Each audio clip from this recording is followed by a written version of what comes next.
Assalamualaikum warahmatullahi wabarakatuh.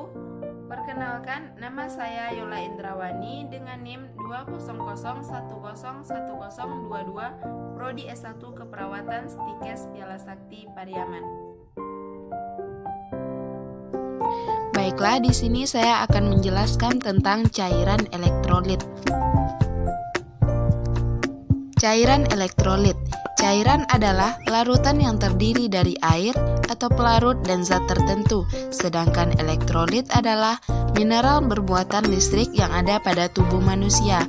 Elektrolit bisa ditemukan di dalam darah, keringat, air seni, dan cairan tubuh lainnya. Kebutuhan cairan dan elektrolit adalah suatu proses dinamik karena metabolisme tubuh membutuhkan perubahan yang tetap dalam merespon terhadap stresor fisiologis dan lingkungan. Kompartemen cairan terbagi menjadi dua kompartemen utama, yaitu 1. Cairan intraseluler atau CIS dan cairan ekstraseluler atau CES. Cairan intraseluler adalah cairan yang terkandung di dalam sel. Pada orang dewasa, kira-kira 2/3 dari cairan tubuh adalah intraseluler, sama kira-kira 25 liter pada rata-rata pria dewasa yang berat badannya 70 kg. Sebaliknya, hanya setengah dari cairan tubuh bayi adalah cairan intraseluler. Cairan ekstraseluler atau CES. Cairan ekstraseluler adalah cairan di luar sel. Ukuran relatif dari cairan ekstraseluler menurun dengan meningkatnya usia. Pada bayi baru lahir, kira-kira setengah cairan tubuh terkandung di dalam cairan ekstraseluler. Cairan ekstraseluler dibagi menjadi A. Cairan interstisial atau CIT. Cairan ini berada di sekitar sel. B. Cairan intravaskuler atau CIF. Cairan yang terkandung dalam pembuluh darah. C. Cairan transseluler atau CTS. Cairan yang terdapat di dalam rongga khusus dari tubuh. Fungsi cairan. 1. Sarana untuk mengangkut zat-zat makanan ke sel-sel. 2. Mengeluarkan buangan-buangan sel. 3. Membantu dalam metabolisme sel. 4. Sebagai pelarut untuk elektrolit dan non-elektrolit. 5. Membantu memelihara suhu tubuh. 6. Membantu pencernaan. 7. Mempermudah eliminasi. 8. Mengangkut zat-zat seperti hormon, enzim, sel darah putih, dan sel darah merah. Pergerakan cairan tubuh. Cairan dan elektrolit bergerak dari satu kompartemen ke kompartemen lain untuk memfasilitasi proses-proses yang terjadi di dalam tubuh, seperti oksigenasi jaringan, respon terhadap penyakit, keseimbangan asam basa, dan respon terhadap terapi obat. Pergerakan cairan dan elektrolit melalui 3 fase, yaitu 1. Plasma darah bergerak dalam tubuh melalui sistem sirkulasi, nutrisi, dan cairan diambil dari paru dan traktus gastrointestinal. 2. Cairan interstisial dan komponennya bergerak di antara kapiler darah dan sel. 3. Cairan akan bergerak dari interstisial ke sel pada arah sebaliknya. Cairan dan komponennya akan bergerak balik dari sel ke ruang interstisial dan kemudian ke kompartemen intravaskuler. Keseimbangan cairan. Keseimbangan cairan adalah esensial bagi kesehatan. Dengan kemampuannya yang sangat besar untuk menyesuaikan diri, kemampuan tubuh untuk mempertahankan keseimbangan cairan ini dinamakan homeostatis. Prinsip dasar keseimbangan cairan. A.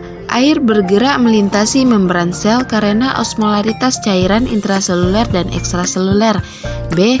Membran sel hampir sangat impermeabel terhadap banyak zat terlarut karena jumlah osmol dan cairan ekstraseluler atau intraseluler tetap konstan. Mekanisme homeostatis yang mengatur cairan dan elektrolit tubuh. 1. Baroreseptor. Baroreseptor merupakan reseptor saraf kecil mendeteksi perubahan-perubahan pada tekanan dalam pembuluh darah dan menyampaikan informasi kepada saraf pusat. 2. Renin. Enzim yang mengubah angiotensinage, suatu substansi tidak aktif yang dibentuk oleh hepar, menjadi angiotensin 1 dan angiotensin 2. 3. ADH dan mekanisme rasa haus mempunyai peran penting dalam mempertahankan konsentrasi natrium dan masukan cairan oral. Masukan air dikendalikan oleh pusat rasa haus yang berada di hipotalamus. 4. Osmoreseptor terletak pada permukaan hipotalamus, merasakan perubahan dalam konsentrasi natrium. Faktor yang mempengaruhi kebutuhan cairan dan elektrolit. A. Usia. Usia berpengaruh terhadap proporsi tubuh, luas permukaan tubuh, kebutuhan metabolik, serta berat badan.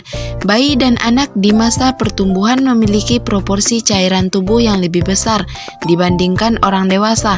Karenanya, jumlah cairan yang diperlukan dan jumlah cairan yang hilang juga lebih besar dibandingkan orang dewasa. B. Aktivitas. Aktivitas hidup seseorang sangat berpengaruh terhadap kebutuhan cairan dan elektrolit. Aktivitas menyebabkan peningkatan proses metabolisme dalam tubuh. 3. Iklim. Normalnya, individu yang tinggal di lingkungan yang iklimnya tidak terlalu panas tidak akan mengalami pengeluaran cairan yang ekstrim melalui kulit dan pernafasan. 4. Stres. Saat stres, tubuh mengalami peningkatan metabolisme seluler, peningkatan konsentrasi glukosa darah, dan glikolisis otot. Mekanisme ini mengakibatkan retensi air dan natrium. Di samping itu, stres juga menyebabkan peningkatan produksi hormon antidiuretik yang dapat mengurangi produksi urin. 5. Penyakit. Pasien yang menderita diare juga dapat mengalami peningkatan kebutuhan cairan akibat kehilangan cairan melalui saluran gastrointestinal. Gangguan jantung dan ginjal juga dapat menyebabkan ketidakseimbangan cairan dan elektrolit. 6. Tindakan medis. Beberapa tindakan medis menimbulkan efek sekunder terhadap kebutuhan cairan dan elektrolit tubuh. Tindakan pengisapan cairan lambung dapat menyebabkan penurunan kadar kalsium dan kalium. 7. Pengobatan. Penggunaan beberapa obat seperti diuretik maupun laksatif secara berlebihan dapat menyebabkan peningkatan kehilangan cairan dalam tubuh. Akibatnya terjadi defisit cairan tubuh. Gangguan atau masalah dalam pemenuhan kebutuhan cairan. 1. Hipovolume atau dehidrasi. Ada 3 macam kekurangan volume cairan atau dehidrasi. Yang pertama, dehidrasi isotonik. Terjadi jika kehilangan sejumlah cairan dan elektrolitnya yang seimbang. 2. Dehidrasi hipertonik. Terjadi jika kehilangan sejumlah air yang lebih daripada elektrolit. 3. Dehidrasi hipertonik terjadi jika tubuh lebih banyak kehilangan elektrolitnya daripada air. Macam-macam dehidrasi atau kekurangan volume cairan. A. Dehidrasi berat memiliki ciri-ciri 1. Pengeluaran atau keringat cairan 4-6 liter. 2. Serum natrium. 3. Hipotensi. 4. Oliguria. 5. Nadi dan pernafasan meningkat. 6. Kehilangan cairan mencapai besar 10% dari berat badan. B. Dehidrasi sedang memiliki ciri-ciri 1. Kehilangan cairan 2-4 liter atau antara 5-10% berat badan. 2. Serum natrium. 3. Mata cekung. C. Dehidrasi ringan dengan terjadinya kehilangan cairan mencapai 5% berat badan atau 1,5-2 liter. 2. Hipervolume atau overdehidrasi kelebihan cairan. Keadaan hipervolume dapat menyebabkan pitting edema yang berada pada darah perifer atau akan mencekung setelah ditekan pada daerah yang bengkok. Non-pitting edema tidak menunjukkan tanda kelebihan cairan ekstrase, tetapi sering karena infeksi atau trauma yang menyebabkan pengumpalan membekunya cairan pada permukaan cairan.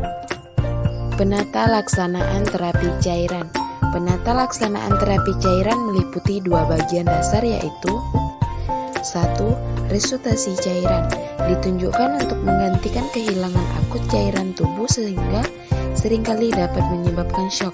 Terapi ini ditunjukkan pula untuk ekspansi cepat dari cairan intravaskuler dan memperbaiki perfusi jaringan. 2. Terapi rumahan bertujuan untuk memelihara keseimbangan cairan tubuh dan nutrisi yang diperlukan oleh tubuh. Hanya itu yang dapat saya jelaskan dan saya sampaikan. Kalau ada salah dan kurangnya, saya mohon maaf. Semoga bermanfaat untuk semuanya. Terima kasih. Assalamualaikum warahmatullahi wabarakatuh.